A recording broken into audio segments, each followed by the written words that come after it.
Blog Talk Radio.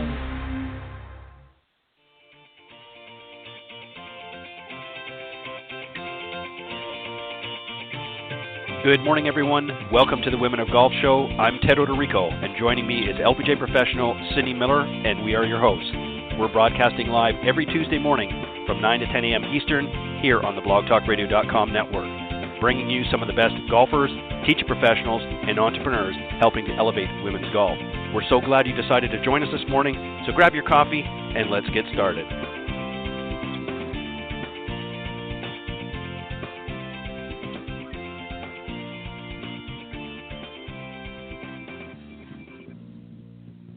All right, good morning, everybody, and welcome to the Women of Golf show. I'm Ted Odorico, and right alongside is LPGA professional and Legends Tour player Cindy Miller, and we are your hosts here on the Women of Golf. Good morning, Cindy. Good morning, Ted. What's up? I don't know. Not really a lot here in Florida. Typical Florida day. Weather, probably going to be approaching 80, but I understand you got some interesting temperatures going on in Buffalo, New York. So tell us about that. You were telling us just off air. Yeah, it's supposed to be 78 today. Hard to believe. It's November 10th. We could have 3 feet of snow.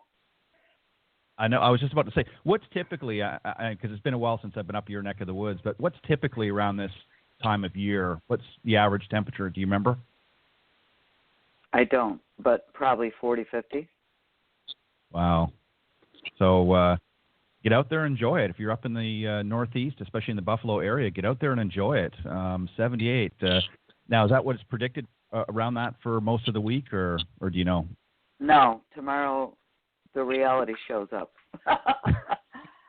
Yeah, exactly. Well, no, tomorrow right. 66, then 50, then 52, then 48. So, normalcy comes back. Enjoy it while you got it is the lesson. Yeah, at least you're going to ease into it. And, of course, you probably still got a few leaves on the tree up in the Northeast, so you got a little bit of color there to happen. So get out and enjoy it today if you're able to get out and about, and obviously be mindful of social distancing, of course, but get out there and enjoy it. You're not going to get 78 too many times in this, this part of the season in Buffalo, New York. So get out and enjoy it while you can. All right, we've got a great show this. Yeah, we got a great show this morning. We're going to be joined by a couple of guests. First off, we're going to be joined by Frida Kinhult. She was the winner of this past week's 2020 Symetra Tour Championship. And then a little bit later on, we're going to be joined by Pollock. She's an LPGA teacher professional and Arkansas State assistant women's golf coach. We'll have her on the second half of the show. But before we bring out Frida, let me just remind everybody, of course, Women of Golf is brought to you by the iGolf Sports Network and Golf Tips Magazine. iGolf Sports is a live stream broadcast and media production company providing top quality programming designed to attract the golfing enthusiast. Golf Tips, the game's most in-depth instruction magazine, offering insightful reviews on the latest equipment, tips from top PGA and LPGA teacher professionals, all designed to help improve your game from tee to green. So subscribe today. Go to golftipsmagazine.com. All right, Cindy, as I mentioned, we've got the winner of last week's Symetra Tour Championship from Sweden. Her name is Frida Kinhult. So let's bring Frida out and welcome her to the show. Good morning. Morning. How are you doing? We're doing great. Holy cow, what a week did you have? Have you come down off the cloud yet? I don't know. It's starting to sink in a little bit. We finished Friday and drove home 8.5 hours. Still woke up at like 6 in the morning and had the adrenaline still going, and then got a little hit on Sunday with no energy. So I guess it's starting to sink in a little bit. It's great fun though. That's awesome. So tell us about it. This was your first win, yes, on the Symetra Tour? Yes, that's right. Mm-hmm. And it was the last tournament of the year, and you moved into the top 5. So tell the listeners the scoop. Yeah, no, it was my rookie year, and obviously 2020 is a different year with everything, but I'm just happy with having a schedule this year. I played 8 events out of 10 on the Symetra Tour, and I was ranked 24th going into the last event and knew that there was a chance with the win to get into the top 5, but it had to be some math going right with a couple players don't earning too much the last week to be for my best and for me to get into top 5. And all of a sudden, everything happened, and now I'm sitting here with some LPGA status next year and US Open coming up in 4 weeks. So I'm super pumped and super excited for everything. That's so cool. Have you ever played in the US Open? No, it's going to be my first one. I've played British Open and the ANA one time, but first one over here is the US Open. Awesome. I've had the pleasure of playing in 5, so be prepared. I'm assuming you hit it really far. I'm probably just above average, not super long, but we'll try to hit the fairways. I know from 2 majors before the rough can be pretty rough, so no, just try to find the fairways down there in Texas to see, and then just enjoy the time there. Awesome, awesome, awesome. Congratulations, Ted. So, Frida, let me ask you, tell us a little bit about what the conditions were like. Obviously, this the course was the River Run Country Club that the event was played at. Tell us what were the course conditions like? Oh, course was super good. Green speed was very fast. Big greens, a lot of elevation and slopes on the greens. It was kind of like players talked it down a little bit early on in the week, like it's such a hard course and stuff like that. But I just tried to see the course as like every hole had birdie opportunities. My game plan was very aggressive. I tried to go for every pin because I talked to my coach there in the beginning of the week, and we were like, the only chance to make birdies here is to really hit the pin because the greens are so tricky, and I might be short-sighted a couple of times that might end up in the bogeys, but if I start to play on the safe side of the pin, I will miss a little bit, and then I will give myself hard time to save pars. So instead, I just tried to hit every pin, be very aggressive, give myself lots of birdie chances, and then if I miss the green on the short side, I'll give myself some hard up and down chances. I'll just take it from there and accept that and be happy with the other birdie chances. So, no, course was pretty tough on the greens, but I had a great week with my irons, which helped me a lot. So, no, super good course. So let me ask you a follow-up on that, because I know from talking with a lot of other European players, they like a little bit, unlike here over in the U.S., where it's a lot of people say it's a different way of playing sometimes. Are you a good wind player? That's what I guess what I'm getting at is I know a lot of Europeans are very, very good in windy conditions because obviously depending on where you are over in Europe, you're faced with that a lot, especially in Scotland and England. So do you consider yourself a pretty good player? I grew up on an island in Sweden, so we had plenty of wind over there too. So I'm guessing I'm pretty used to wind as well from back home. I'm playing in Scotland and the UK a couple of times growing up as well. I've kind of faced wind from growing up at the early age. So how do you adjust your game then when you're over here in the U.S. and let's say you're not faced with that and you're typically used to hitting the ball a little bit lower in order to combat the wind? Is it a pretty easy adjustment for you? I mean, back home, if it's wind, it's like it's not only hitting it low. Like sometimes you have downwind on the fairway and you want to hit a long drive. That's a high shot. So I guess I've been hitting like all kind of shots growing up, but obviously good to learn to not only be scared to the wind, but also use the wind. Like you can use it if it's a tight pin position and use the wind to get there closer. And don't be afraid of the wind and kind of think of how you can use it instead to get it to help you and help you to get closer to the pins. One other question I want to ask you, then Cindy, I'll send it back to you. What's the best and worst parts of your game? For me? Yes. Oh, what's your strongest? What area needs? And I know those are not the best words probably to choose, but what's the rephrase that. Let me take that back because I don't want to jinx you. No, what's I the get, strongest I get what you're game? saying. Yeah, and then what area of the game needs more work? So this year, my accuracy with the driver hasn't been super good.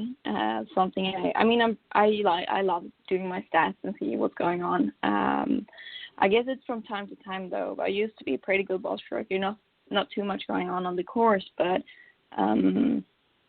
this year my accuracy with the driver wasn't very good. So something I need to work on coming up these coming weeks and in the off season to be comfortable in tee boxes and.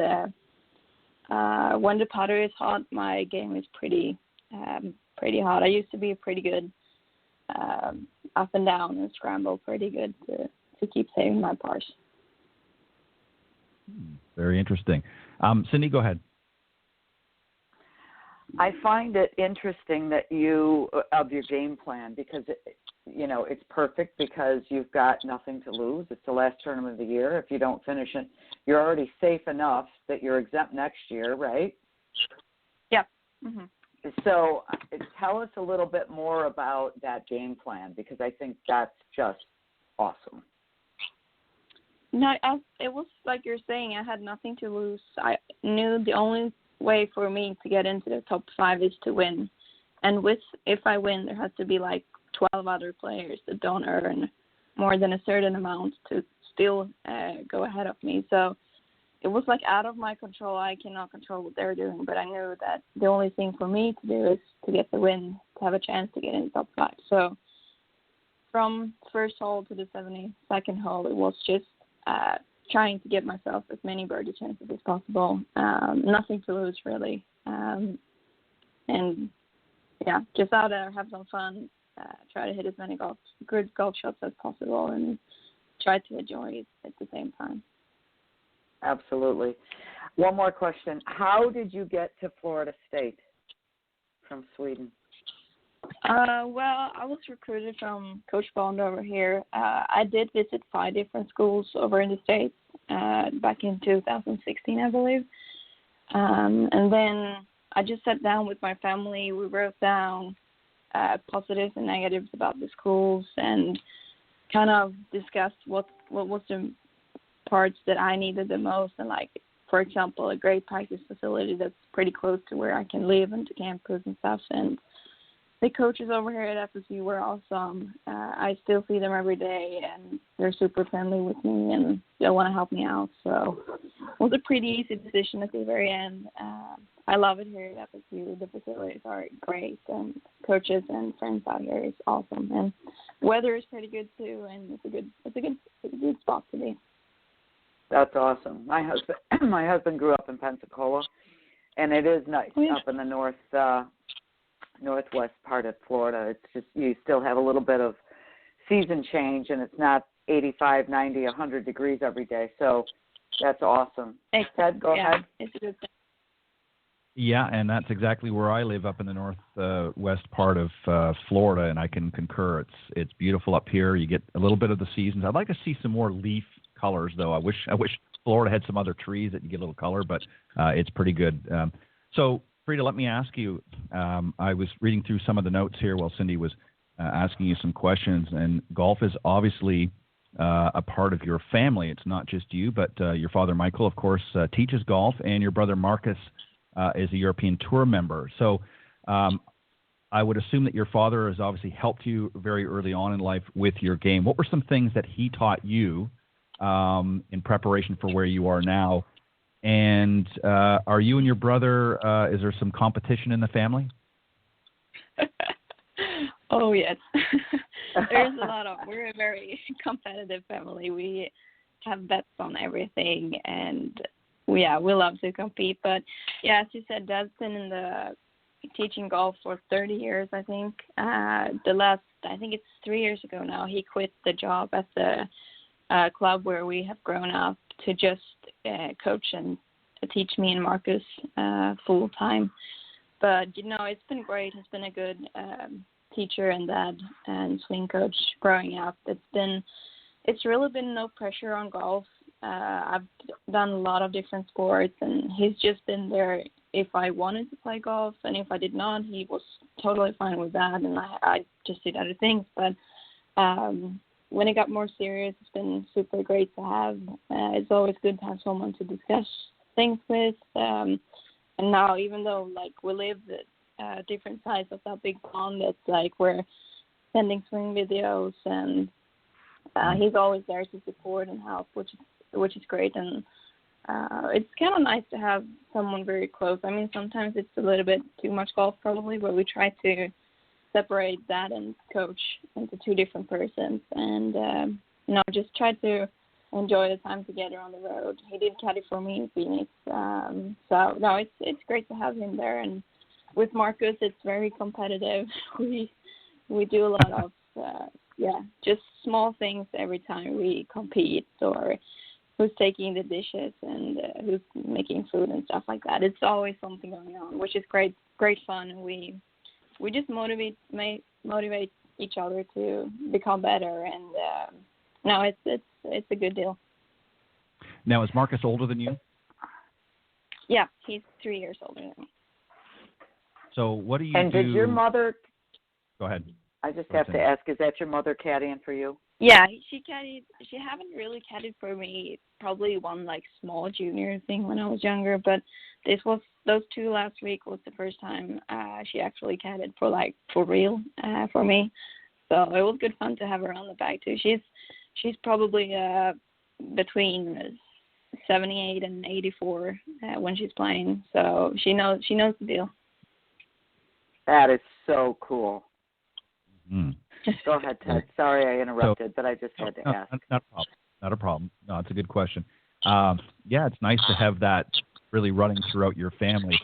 So who was, obviously besides your mother being around, who was the first person that you either called or heard from when you won this past week? So they actually had my dad. As soon as I walked out of the scoring after 18, they just gave me a phone, and I see my dad's phone number. So they did a little surprise with him on the phone when I walked out the scoring area, which was fun. And then I had to call my boyfriend too straight after. Because he's coming to caddy at US Open, so it's going to be great fun. And then my brother played in Cyprus that week, so he was it was probably like 3-4 a.m. When we finished. So, but he called when he woke up at like 5 that morning. So I talked to him in the car back to Florida. But yeah, family was first. So besides a little competition, which obviously you have with Marcus, what advice does he give you to help your game? And what advice do you give him to help his game? We've always seen and learned from. We took pretty different paths. Like I went to college, he turned pro straight after high school. So I've kind of learned from him, and he learned from me a little bit. I probably have more experiences from over here in the States, while he know more about back home in Europe and traveling around. But no, just never give up, and just be prepared that anything can happen, and just go out there and do your best. We have probably showed each other that our the best of our games is good enough out there, but you just have to get it all put together and get it done. But yeah, we've probably motivated each other pretty good too with practice. We've been different. I've been over here in the U.S. for a while, and he's been home back in Europe, so we don't practice that much together, but we always try to have some good games together when we practice, and probably get a little small competitions in practice to have some fun. Well, that's good. Let me just ask you another question. I know this year was a little bit different with the scheduling because of the pandemic, so I know you ladies didn't play a full schedule. But being that this was your rookie year, what's the hardest part? Is it the traveling, living out of a suitcase, more or less? What's the hardest part of being out on tour?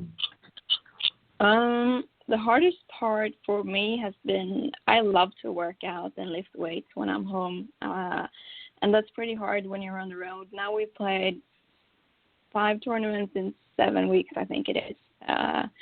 And it's like when you're home, you got your gym, you got everything, but then you're out on the road. You don't want to get like too sore coming up for a tournament day, but at the same time, you kind of want to like get the muscles going somehow. But no, it's hard to keep up with your strength, I believe, but it's just something you have to learn by playing and get more experiences from being out there. So that's something I need to talk with my physio about for the next year, to find ways to keep your muscles and don't lose them from playing. Well, you're still young yet, so you don't have to worry about that as much right now. But let me just ask you one other sort of a follow-up from that. And, you know, nutrition is obviously equally as important. You've got to have your strength and you've got to have good nourishment. When I say diet, I don't mean a literal diet that you're on one, but does your eating habits change a lot on tour? Like it's instead of the nice, you know, cooked meals that you normally have, you're eating more fast food, or what is it like for you on the road? Are you pretty regimented when it comes to your diet? Yeah, this year we're not allowed to eat out because you're in kind of a bubble with to keep away from the COVID. So I've done a lot of Airbnbs with my friends this year, and we've cooked ourselves, which has been great. Like, you know, while you're eating, you can bring some food to the course, because also sometimes you play over lunchtime, or there's like 5.5 hour rounds, and you'd miss one meal because you're playing at 10 and finish at like 3, and you're like, oh, that was the lunch. So it's pretty nice to have your own kitchen in Airbnb where you can make some food prep before that you can bring out on the course too. Yeah, that's also a hard part. And it's hard to have a full meal in the middle of the round. It's so much more going on. And but yeah, I try to do as good as possible and not eat. I don't eat McDonald's and going into the round and stuff like that. That's also very important to keep your energy up and eat great food. It's important. Yeah, I couldn't agree more. And I try my best to lay off McDonald's, so I agree. Cindy, go ahead. Oh, that's funny. So what are you going to do for fun after the U.S. Open? So my boyfriend is playing in the Arnold Palmer Cup the week or 2 weeks after, so I'm going to watch that. And then we're doing celebrating Christmas down at Disneyland, so going to do so. Disneyland or Disney World? Oh, Disney World, I'm sorry. In Orlando. Yep. Oh, so that's we get to be awesome. kids again. Something else other than golf. Awesome. So your boyfriend's a player as well? Yes, he's playing his last year now at FSU as well, from Sweden. So that's also a good. He's from Sweden? And where did you meet him? Just just over a year ago, a year and a half probably. So you didn't know him when you were back home? I've known him for a while, but we started dating probably 1.5 years ago back home in Sweden. Awesome. Who's better? I have to say him. I'm losing all the time, sadly. You know what? That's okay. I married a guy who played on tour, and I played on tour, and I've been married to him for 39 years, and I've never beaten him. And don't think I haven't tried. No, he's like silent but deadly. Yeah, I get it. But that's all right. Let him feel good. Yep, exactly. All right, Ted, go ahead. So, besides watching your boyfriend play some golf and go down to Disney World, what do you like to do outside of golf? I mean, obviously, you have to sort of decompress a little bit, regardless of what sport you're playing. So what do you like to do outside, you know, when you're back home or when you're with friends and things other than golf? What else do you guys like to do? I'm a very sporty girl, I guess. I love to watch ice hockey, watch Swedish Hockey League, and then just sport in general is pretty fun to watch. I love to make some food and do my energy balls and bake some bread and stuff like that. Spending some time in the kitchen is nice. And then work out for sure. lifting weights is a good feeling. What are the energy balls? Tell me. How do we make those? Oh, my favorite one is probably the one, it's like a freeze-dried raspberries with some coconut oil and dates and stuff. And then I do it's like a healthy chocolate one with peanuts instead and some, dates and oil. Wow. Dates. Wow, I know. It's nice. I thought at first, oh, how yucky is this? But it sounds pretty good. Yeah. Yeah, they're good. You should send us the recipe. Good boost. Yeah, we'll do for sure. No, never mind the recipe. Send us some. The next time if you come on the show, make some and send them out. Never mind the recipe. I know they'd be a disaster if I cooked them, but that's great. You've got to have and Frida, you know this as a player, you've got to have some time away. It's good that you have other activities, and I think it's good also that you play a lot of other sports or enjoy certainly watching other sports as well. So I think that's fantastic.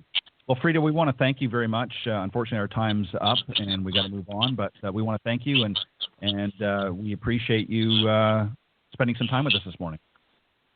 Yeah, thanks for having me. Super fun. Not a problem. Thank you, dear. Good luck to you. Have fun. Thank you. Have a good one. All right. Thank you, Frida. Bye-bye. All right. That was Frida Kinhult, last week's 2020 Symetra Tour champion. What a great, Cindy, it always amazes me, and I know I've said this probably 1,000 times on the show, it always amazes me when you listen to these young ladies that are out on tour, and number one, they're very, very humble. And number two, they've got a plan. They know exactly what it is they want to do, and sometimes, it doesn't always work out the way they'd like it, but they stick with it. Have you noticed that as well? They're mature, is what they are. Yeah. And they're golf seasoned and mature, and they are awesome. I mean, to me, it's just very, very cool that they're so, she had a game plan. She stuck to the game plan. There was no emotion. At least she doesn't show it.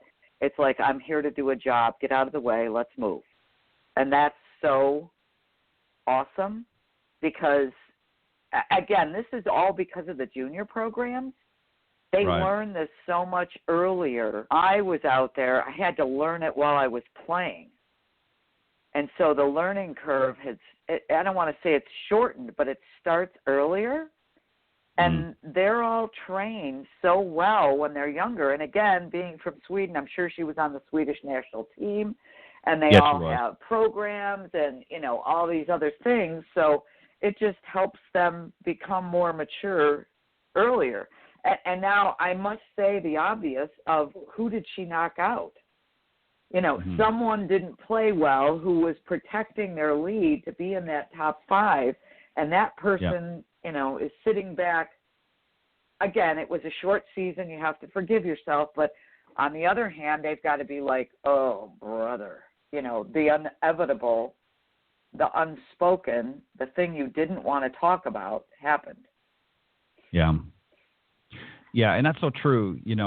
There's even though there's always a winner, you have to look at the other side as well. There's some that didn't win and lose their positions, and it can be very, very, especially if you've been playing well, decent throughout the season, and you're kind of right in the hunt, and then all of a sudden somebody swoops in and haven't we seen that many times over the years on the tour? Somebody's about ready to win the tournament, and somebody holes out from the bunker or sinks that long putt and kind of steals the thunder. And even though, you still finish well, it's very disheartening. And there's actually some people, on tour, Greg Norman comes to mind. He's had a few big tournaments stolen from him over the years, and it sticks with you for a long time, I'm sure. All right, we got to move on. So let's get ready for our next guest, Rachel Pollock. She's an LPGA teacher professional and also an Arkansas State assistant women's golf coach. And Cindy, she's a fellow Canadian. Her and I have something in common. She's originally from Guelph, Ontario, and played college golf at East Tennessee State University. And as I mentioned, she took the assistant coaching position at Arkansas State University 4 years ago under MJ Shaw, who is also Canadian, and got into the LPGA program to increase her, her credibility and her experience as a young coach. And I think that was a very smart move on her part. So let's bring on our special guest, second half, Rachel Pollock. Good morning. Good morning. Thank you for having me on today. Oh, we're thrilled. Are you kidding? Thanks for being here. So you grew up about an hour and a half from me. Did I really? Yeah, I'm in Buffalo. Oh, perfect. I would always play in the Porter Cup down in Niagara, Buffalo area, so I'm pretty familiar with there. Awesome. How many years has the Women's Porter Cup gone on? It's pretty recent, actually, that they added the women's division. I believe it's about 7 or 8 years. I played in the second Porter Cup, but the men's division was so successful that they added in the women's side on it. Yes. I did the keynote speech the first year they had it, and my husband played in his last amateur tournament was the Porter Cup. He finished second, and then he turned pro and played on the tour for 15 years. So, and our sons played in it a bunch. So it's very, very cool. So we're so glad you're here. I'll shut up, Ted. You can go ahead and ask her some questions. Usually that's something you'd say to me, but I'll take it and run. That's true. So Rachel, welcome as well to the show. And as I mentioned in the opening, that we're fellow Canadians. I'm born in Hamilton, but grew up in Burlington, and I'm very, very familiar with Guelph. And so been there many, many times over the years. So we know that our seasons in Canada is a little bit shorter than what, especially here in the Southeast, where I am now. So what do you do when you first got into golf? What first brought you to golf? Being that we have such a short season, it's kind of an unusual career choice. Yeah, well, my dad and my grandfather were in the golf business, and I say we come from a golfing family, and kind of everyone plays golf, but then everyone also played hockey and played basketball. So you would play golf in the summer, and then once the golf season wrapped up, it would kind of be the start of basketball season and hockey season. So myself, I didn't play hockey, but that's what all of our family would do. I would play basketball, played competitively till I was 15, and then decided to make the switch to focus completely on golf. We would travel down to Florida with my academy during the winter for 2 weeks, and that gave us a chance to hit balls off of grass instead of in a dome, which I'm sure you're both familiar with. It gets old after a little bit. So traveling down to Florida was always really nice to be in some sunshine and play golf. So because I see here you actually started playing golf at a very, very early age, around 4, but really didn't, gravitate to it till you were a little bit older, around 13. So you mentioned that your father and your grandfather were in golf. In fact, they owned a golf store. I'm assuming you got to spend a lot of time around there. Was that kind of where the bug bit you, so to speak? Yes, definitely. The bug bit me pretty young, but my parents were huge on keeping me athletic and not really focusing in on one sport too early. I played, I think, everything under the sun: golf, tennis, basketball, softball, a little bit of hockey when I was young, gymnastics, but I think that ultimately helped me in the long run with golf. The golf bug bit me probably at a good age because my parents would drop me off at the golf course before work and pick me up after work, and I'd just spend all day out there. I was the only junior girl member at the golf course, so I'd hang out with the guys all day, and I think that made my game even better, actually. I mean, you got to admit, isn't golf the ultimate babysitter? I mean, you can just drop them off in the morning, pick them up. I mean, now I'm starting to think back. I think that's why my parents used to do the same thing. They'd say, "Why don't you go and play golf today?" And they'd drop me off in the morning and sometime when it was, the sun was setting, they'd eventually show up and pick me. No, I'm only kidding. But it's true. I mean, it's a great way to spend your day. There's lots to do. You can get out there and practice a little bit, and then you can go out and play, 18 holes or even just 9 holes if you want. And it is a great way to just really enjoy the outdoor element. So let's fast forward a little bit. You became an LPGA member. You've been going through the program and so forth. And then you took an assistance coach position with Arkansas State. So how did that come about? And what has that experience helped you understand? So this was definitely my opportunity at Arkansas State was being at the right place at the right time opportunity. We were playing in our conference championship, which is in May of my senior year when I was at ETSU, and we got absolutely rained out.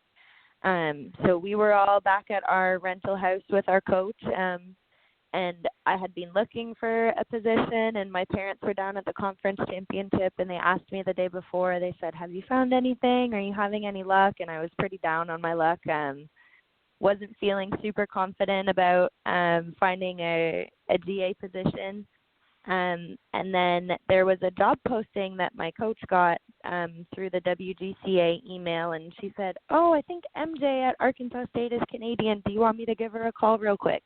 Maybe 2 minutes after the posting had gone up. And my teammates are like, come on, coach. Like, we were going to go to the mall and go shopping and waste the rainy day. And she's like, okay, give me a second. I'll just call MJ. They chatted for maybe 10 minutes. I talked to MJ for 20 minutes, and on the spot, she said, the job is yours if you want it. You can come down to Arkansas in August. And just like that, I had a job. And I haven't looked back since. I didn't visit Arkansas before accepting the job. I accepted it on the spot. And it was the best decision I could have made. I'm in my 4th season here. I absolutely love coaching. I love our girls. I'm really proud to be a part of this program. Very good. One kind of interesting note I wanted to mention, and Cindy, I'll let you have it back. As we were talking, you really come from a family of golfers, your father and grandfather and other siblings as well. But what was interesting, sort of an interesting fun fact, is that you're a family of lefties. And you jokingly say yes. that you essentially had one set of clubs in the family. You all play the same way. Tell us about that. That's unusual. I mean, that is really unusual. That's, I think, almost an anomaly to have all left-handed golfers. How did that happen? I don't know. Like we do joke that there was only one set of clubs in the family. My dad's a lefty, his 3 siblings, my grandpa, nearly all of our cousins.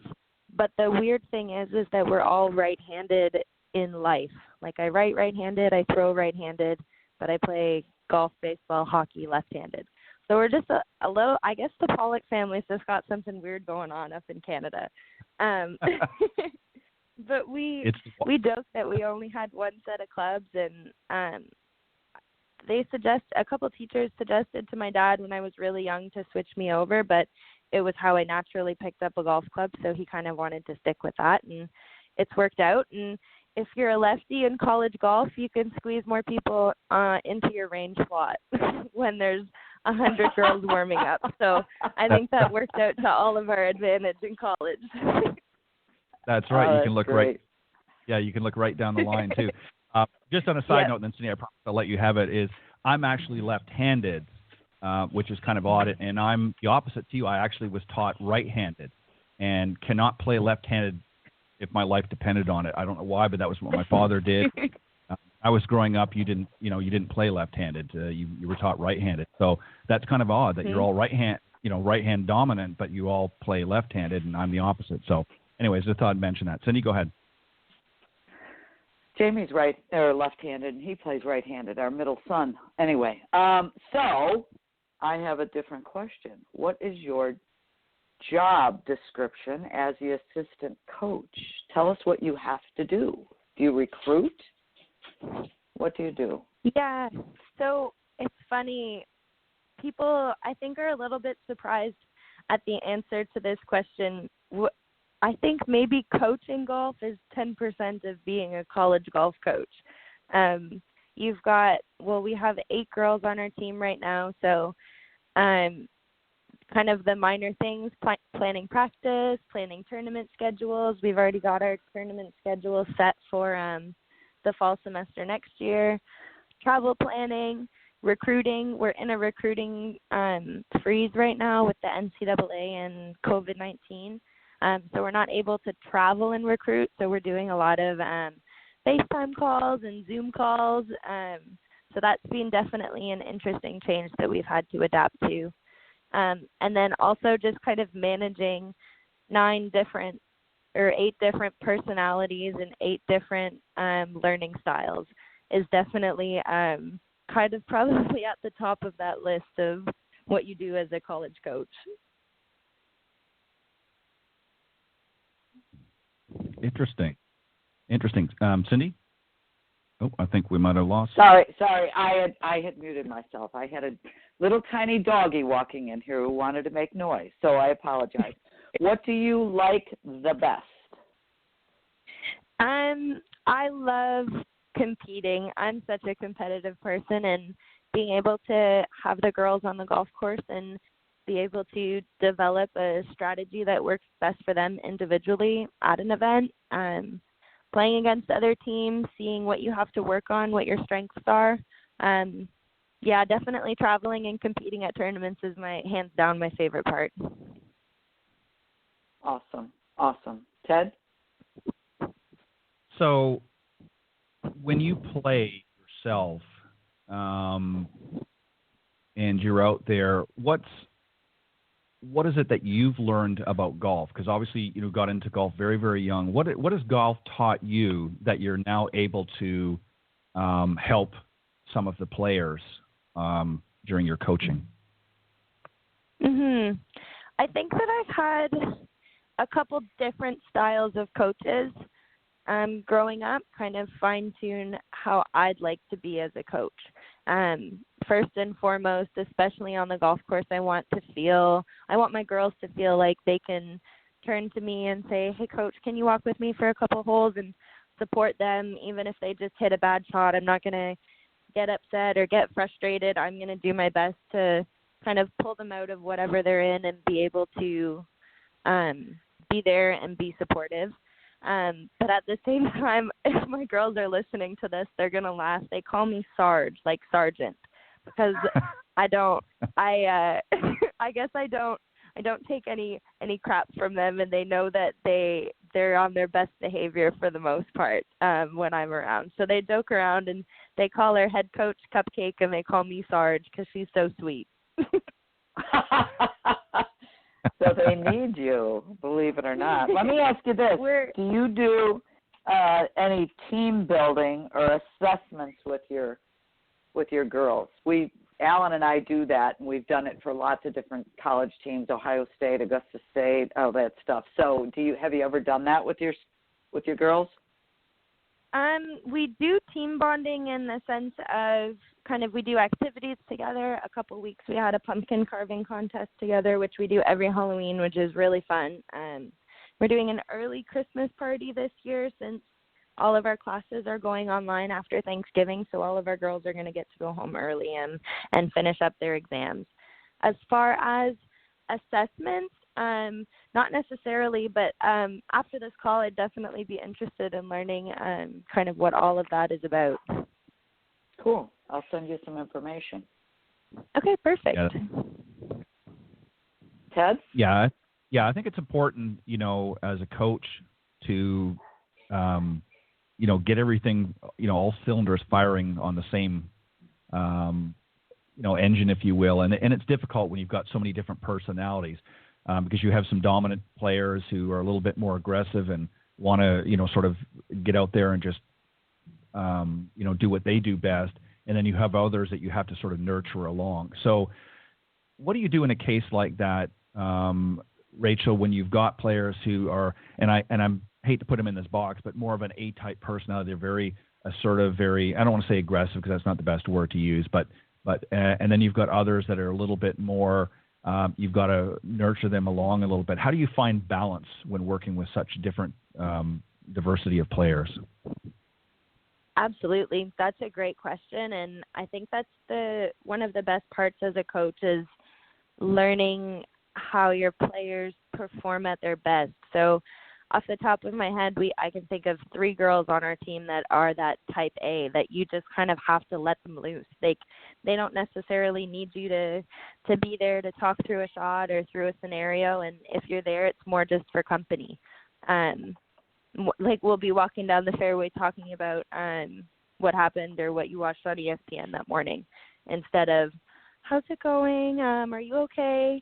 But then we also have those girls who are more nurturing, and we probably spend a little bit more time on the course in tournaments with them, where they like to have the second opinion on decision-making or commitment or just little friendly technical reminders. So it's definitely learning a balance between those and just kind of believing in yourself that you can let those type A's kind of run, and then the ones who need a little bit more support, we're able to give that to them. Yeah, I think it's important finding that balance. I also note here too that your parents actually met at a golf course. Quite often yeah. they would play pairs. That's kind of, tell us a little bit about that. That's kind of a little bit of romantic story on the golf course. Well, it's funny. So my parents went to the same high school, but they didn't know each other in Ottawa, Canada. But my mom was friends with my dad's little sister and with one of his older brothers, so they kind of knew of each other, but not really. And then when my mom was maybe 24, she joined the golf course and would play in the Business Ladies League with my dad's mom. And I don't know if my nana liked the lady that my dad was dating at the time, but she suggested to my mom that they play in a mixed pairs event together. And then I guess that was history. They ended up playing in all the mixed pairs events together. They won the club championship the same year and ended up getting married a couple years later. So I guess it is really a golf romance story. So in other words, she ran block and She did. She did. Your Nana made that happen. Wingman on that one. Yeah, that's right. Yeah, your Nana made that happen. So, obviously you mentioned some other sports and things like that you follow and obviously played growing up and that. But what was it particularly about golf? Because and the reason I asked this, I mean, I grew up very young playing golf, and Cindy as well. But typically, it's not something that most people, unless they have it in your family. What is it about golf that you really like? Kid, and I think it's why I hung on to basketball for so long. I love being a part of a team and the team aspect. And then when I kind of understood that golf was played as a team sport in college, I think that drew me to it even more. I joined an academy when I was 13, and that made it feel like a team aspect. There was 10 girls in our academy, Ann Carroll Golf Academy up in Toronto. So it was almost like we had our own little team. So when we would go travel and play in tournaments in the summer, it's like, oh, there's my teammate, or I play golf with her in my academy. So it was an individual sport for me, and I'm very competitive in that sense. If it's just me, then it's kind of me against the golf course or me against everyone else we're playing if it's a match play scenario. I think just the competitiveness of it and never being able to kind of reach that level of perfection. It's all you need to work for hours on end, maybe just to fix a couple minor things, and always being able to improve and get better. Yeah, it's a continually growing sport in the sense from a personal standpoint. I mean, you're never going to perfect it. You're going to get better, but you're not necessarily going to perfect it. When you've worked with students, you're always going to see those shining lights. You're going to see those stars, if you will, that come out, and you just know that person is going to do well. But you also have those that just don't. That can be, a difficult thing as a professional to have to, say to somebody that has great aspirations that maybe this isn't going to happen. Have you had that happen in your career thus far, where you've had somebody that maybe just doesn't have the strong ability to really take it that far? Have you had to have that conversation? Thankfully, not yet. I think when you're recruiting, we love to recruit kids who are super passionate about golf, and whether they play on the team towards the 5 or not, they all hold such a valuable role in our program, whether it's leadership, whether it's communication, whether it's team building. And if a player doesn't play, that sometimes doesn't mean that they're not necessarily a vital part of our success as a team. So I've been fortunate enough not to be faced with this scenario, and I think it is because of good recruiting on Coach MJ's behalf before I got here, and then both of us throughout the success of the program. We've been fortunate enough not to have to deal with that yet. That's good. Cindy, go ahead. Do you take walk-ons? We haven't. We're a fully funded school, so we have 8 players right now. We have 3 internationals, but we actually don't have any girls from Arkansas. I don't know, Arkansas State, there isn't a club golf team. I'm sure we'd consider it if the opportunity arose, but typically we have a lot of out-of-state girls who come, and definitely an international influx of players coming through. Where do do your players? So much. Do you go to junior tournaments? Yes. So we definitely travel to junior tournaments through Arkansas, Tennessee, Oklahoma, Texas, Alabama, kind of all of the bordering states down to Florida. We have a great pipeline up to Canada just from our home connections, MJ and I. But we are also fortunate enough, MJ coached and played at OU for 15 years. So she was able to make a lot of connections through there. So having friends kind of all over the golf world, literally in every corner of the world, who, if they have a player who they think would be beneficial, they always drop us a line. So that's really fortunate to have those recruiting connections that lead to a lot of great players in our program. What would you tell a young girl who might be like in 9th grade and has 3 more seasons and really wants to play D1 golf and thinks they're okay locally and possibly regionally, and they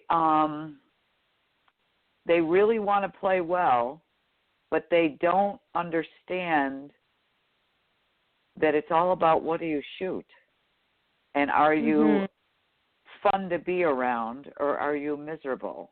What would you say to that young girl? A lot of what we look for when we're recruiting is body language. Let's say the junior girl who we're going to watch, obviously we're looking at score, but sometimes you can tell they're just not having a great day, and how do they handle that? How are they going to handle kind of showing up with their B game or even C game? Can they scrap it out? What does their demeanor look like? So what I'd say to a young junior girl golfer is to continue to have fun with it. Have fun with playing golf, because when you enjoy it, you're always going to play better. And I'd also just encourage her to kind of make a checklist of what she thinks and her family thinks that they're looking for in a university, whether it's a really big college or a small college, a school with what you're looking to study, and make a really big checklist. How many golf courses do they have access to? How far away is it from home? And then kind of reach out to some of those schools that you think check those boxes, and then maybe you're going to learn that that's not something you're looking for, that's something that you definitely want in a program. I'd also encourage you or the player to play in a couple of events close to schools that they're interested in. So if you're from Michigan and you want to play at Michigan State, in and around that area, so the coach has a chance to watch you once this recruiting ban is over. That's a great idea. Thank you. Awesome. Rachel, let me ask you, given, the current environment, obviously, that everybody's in right now, and, it's been difficult, obviously, with the rulings that the NCAA have come up with, and understandably so. Coming into next season, what are you guys going to really be focusing on? Hopefully everything will free up again. What are you guys going to be working on to really kind of make up for this season? We were one of, I think, 50 programs that was fortunate enough to have a season this fall.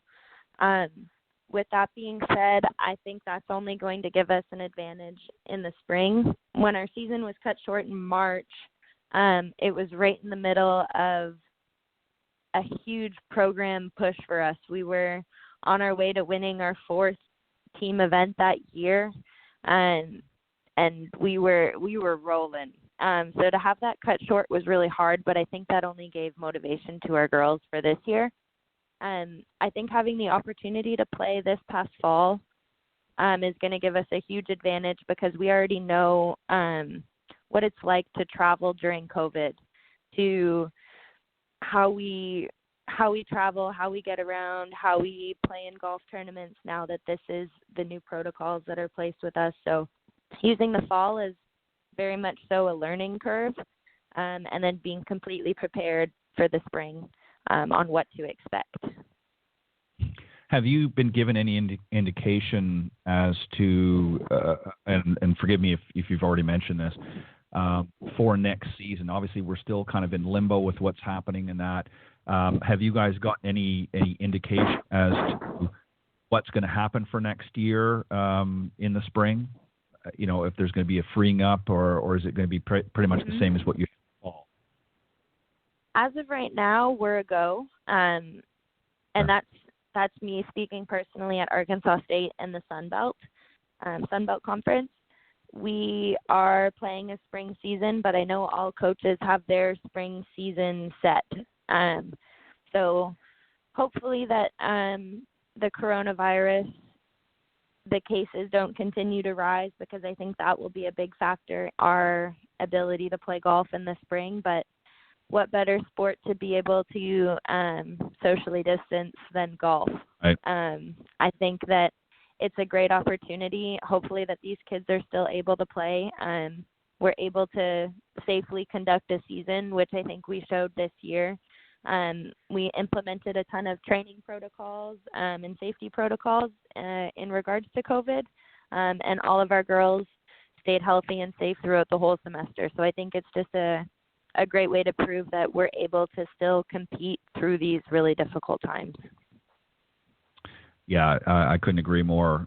Well, Rachel, we want to thank you for joining us this morning, and we want to wish you the best of luck in your season next year. It sounds like you guys have got a fantastic program, and you got 2 Canadians running the ship, if you will, for the women's golf team. So you can't do any better than that. So, well, thank you so much for having me on.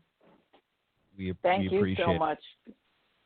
Good luck. Thank you very much. I much. look forward to talking again. Thank you. All right. Bye-bye. It's going to be interesting, Cindy, to see how next year plays out. We know, as we've talked a number of times throughout the year, that, we've been very, very fortunate with the golf industry that, because of its sort of inherently built-in social distancing, that, golf has really, done very well. But it's going to be interesting to see what happens from the team format, like what Rachel's involved with, and many of the others across, what's going to happen come 2021. Are we still going to be in the same kind of situation, or are things going to change a little bit and open up a bit more? It's certainly not going to just open all at once, but it'll be interesting to see how things move forward. And same thing with the with the tours as well? Are they going to, go back to a full schedule, and are they going to start allowing some crowds in, or not at all, or what's going to happen? I don't know. Don't you agree? I don't know. Yeah. I don't know. It's just really everything here is starting to close up again. So. Yeah, I know. All right. Don't know. Yeah, we want to thank our guests, Frida Kinhult and Rachel Pollock, for joining us this morning on the Women of Golf. Thank you, ladies, once again, and congratulations to Frida on her win, the Symetra Tour Championship. And we look forward to having you guys join us back here next week on the Women of Golf Show. God bless everybody. Have a great week, and thank you for tuning in. Thanks, Cindy. Thanks, Ted. Bye-bye.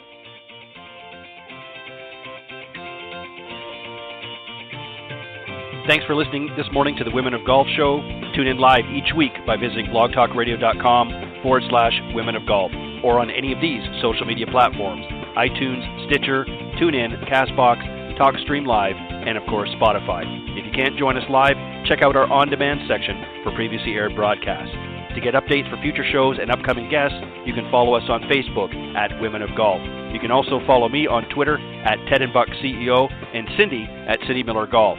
Please remember to join us next week on the Women of Golf Show. See you next time.